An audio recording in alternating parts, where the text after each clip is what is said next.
All of us go through times in life that are hard to bear, that are difficult, sometimes bring you to your knees, that sometimes keep you up at night, sometimes affects your emotional well-being, your mental well-being, and even affects your spiritual well-being. In fact, worry is such a powerful thing, it can actually ultimately affect your physical well-being. So what's going on in your head will affect what's going on in your body. And you need to understand that the worry is more lethal than what you're worrying about. You're worrying about something that often can be fixed, but while you're worrying about it, it's doing all kind of damage to you. And the difficult thing about being worried, especially when you're a spiritual person, is sometimes you don't even want anybody to know that you're worried about it. You feel obligated to maintain this facade that suggests that nothing bothers you, nothing gets to you. You turn it all over to the Lord in prayer, and all of that's wonderful, all of that's good. But if you live long enough, you will go through some things that will try your heart, that will bother you. You'll find yourself in situations of being overwhelmed. And often at the moments that you feel overwhelmed, there's little to nobody to turn to, and you find yourself feeling really, really frustrated. Sometimes stress and emotional disorders are silent killers. You don't even realize how bad it is. It's traumatic for your lifestyle. It disrupts everything going on in your life. It's traumatic emotionally because you have a certain amount of fear. You don't want to lose them. You're trying to walk in faith, and then you're criticizing yourself when you're not walking in faith, and you start going over and over and over and over again in your mind. Stop doing the things that you know are wrong that you could stop doing. Right? So it's a fairly limited attempt. First of all, we're not going to say that you know what the good is or what the truth is in any ultimate sense. But we will presume that there are things that you're doing that for one reason or another you know are not in your best interests. There's something about them that you just know you should stop. They're kind of self-evident to you.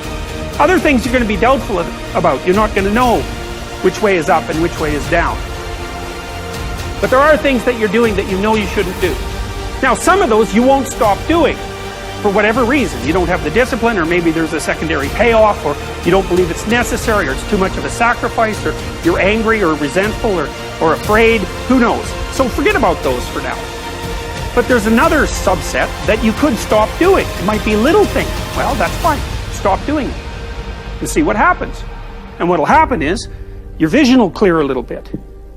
And then something else will pop up in your field of apprehension that you will also know you should stop doing, and that you could stop doing because you've strengthened yourself a bit by stopping doing the particular stupid thing that you were doing before. That just puts you together a little bit more. And you could do that repeatedly for an indefinite period of time. And you know, that doesn't necessarily mean that you're going to ever be able to formulate a clear and final picture of what constitutes the truth and the good. But it does mean that you'll be able to continually move away from what's untruth and what's bad. And, you know, that's not a bad start. The scripture says, to the pure, all things are pure. And if you're always finding fault, complaining about the traffic, critical of your spouse, may I suggest your window is dirty? The problem is not external, it's internal. You're looking through a tainted filter. At some point, we have to look in the mirror and say, maybe I'm the one that needs to change. Maybe I've developed a habit of seeing what's wrong rather than what's right. Maybe I've trained myself to be negative, disrespectful, hard to get along with. That's why it's so important every morning to put on this fresh, new attitude. I'm excited about this day. I don't have to go to work. I get to go to work. I'm grateful for this job. I'm not focusing on what's wrong. Lord, I want to thank you for what's right in my life. You know what you're doing? You're cleaning your windows. Every morning when you wake up, you need to say, Father, thank you for this day. Thank you that you woke me up. Thank you that you gave me air to breathe. Thank you that you surrounded me with favor. I'm grateful to be alive. I'm grateful for my family. I'm grateful for opportunities. Lord, I'm going to live this day to the full. That's putting on a fresh, new attitude. You wipe the slate clean. You let go of yesterday's disappointments, what didn't work out. you get your mind going in the right direction. I'm going to see the good today. I'm going to be kind to somebody. I'm going to stay in faith and enjoy this day. You can't give away what you don't have. Now it sounds ridiculous, okay? But it's more than what meets the ear as you hear this. You can't give away what you don't have. People who are not good at giving away love can't give away love because they don't have it to give away. If I want to give you a dozen oranges, I can't give you those dozen oranges unless I go out and pick up 12 oranges someplace. Otherwise, all it is just empty rhetoric. And the same thing is true of virtually everything in your life. You can't give away love for others if you don't have love in here to give away. If what you have in here is contempt, if what you have in here is anger, if what you have in here is fear, then these are the things you're going to be giving away in your life. And I've often thought, and I really believe very strongly that there's a law, sort of a law in the universe. I call it the law of attraction. And the law of attraction is one that works like this. You get back from the universe, from the world, what it is that you put out there in the world. And if you're putting out there into the world that I am not worthy of attracting something beautiful into my life, that the universe will respond back to you with exactly that message. And there are people who come to me and who came to me for years when I had my own counseling practice and so on, and they would say to me, I just keep attracting the same kind of people, the same kind of events, the same kind of losers into my life. Why is that? Why do I keep doing that? And I keep attracting an absence of abundance. I just can't seem to attract abundance into my life. I'm always behind the 8 ball. I'm never getting ahead. And I suggested to them, I said, did it ever occur to you that that's the very kind of message you're sending out to the world and out to the universe? That the ocean of abundance is there. And you can go to that ocean of abundance and you can take a Mack truck and you can fill it up 20 times a day and take it out of there, and guess what? It doesn't impact at all the ocean of abundance. It doesn't even go down a zillionth of an inch. It's unlimited.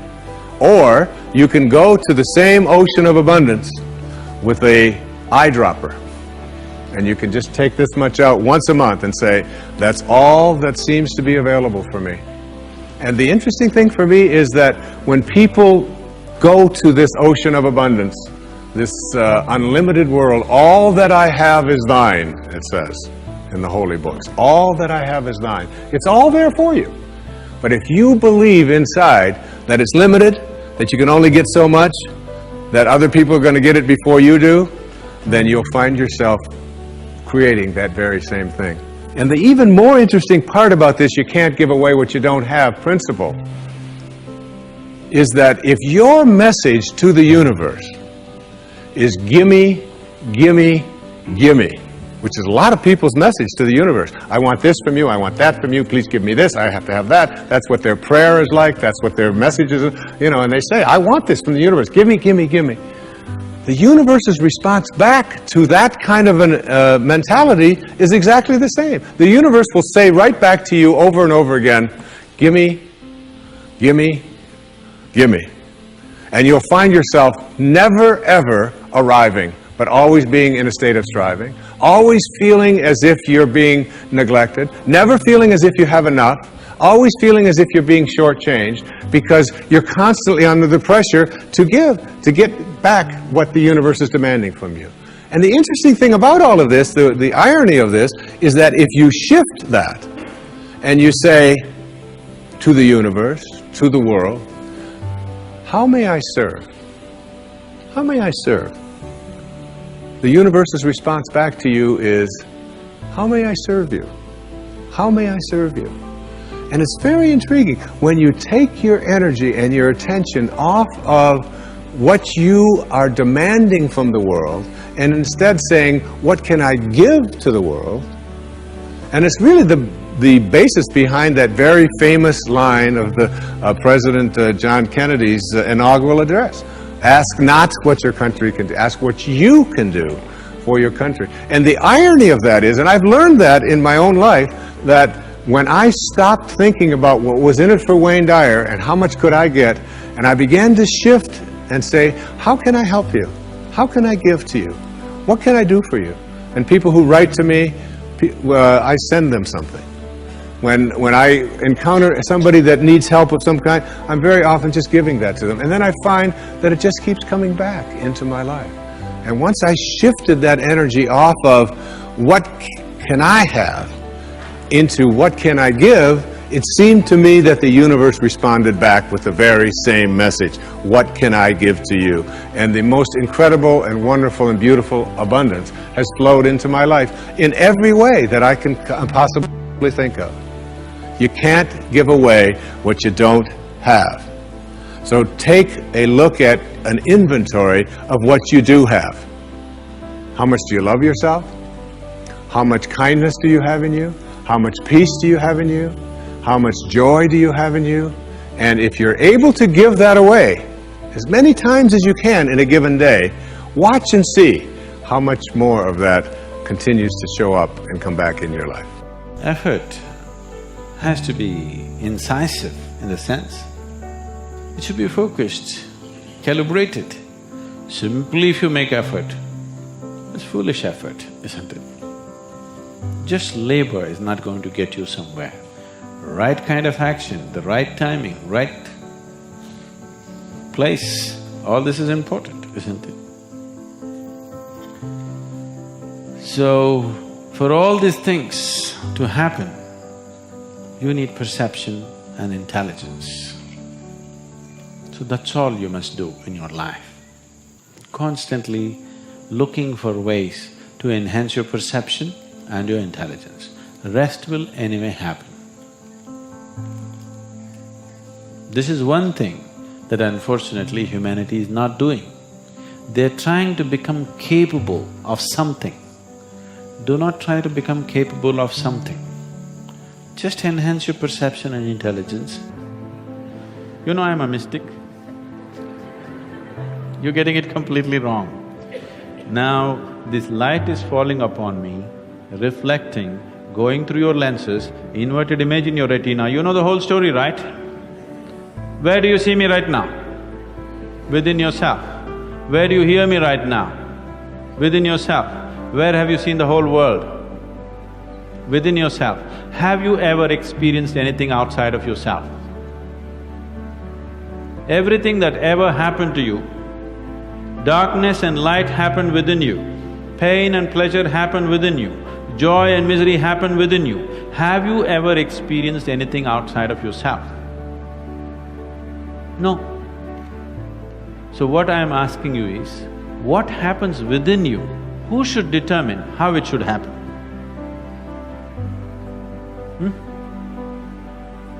What happens within you? Who should determine how this should happen? Somebody else? Definitely you should determine what should happen within this, isn't it? So if you determine what's happening within this, your whole experience of life will be determined by you, nobody else but you, isn't it? The events around you may not be determined by you, but how your experience of life is on this planet is 100% determined by you if you take charge of this. If you leave it loose, just about anybody will determine it. They will, not consciously, they also like you by accident.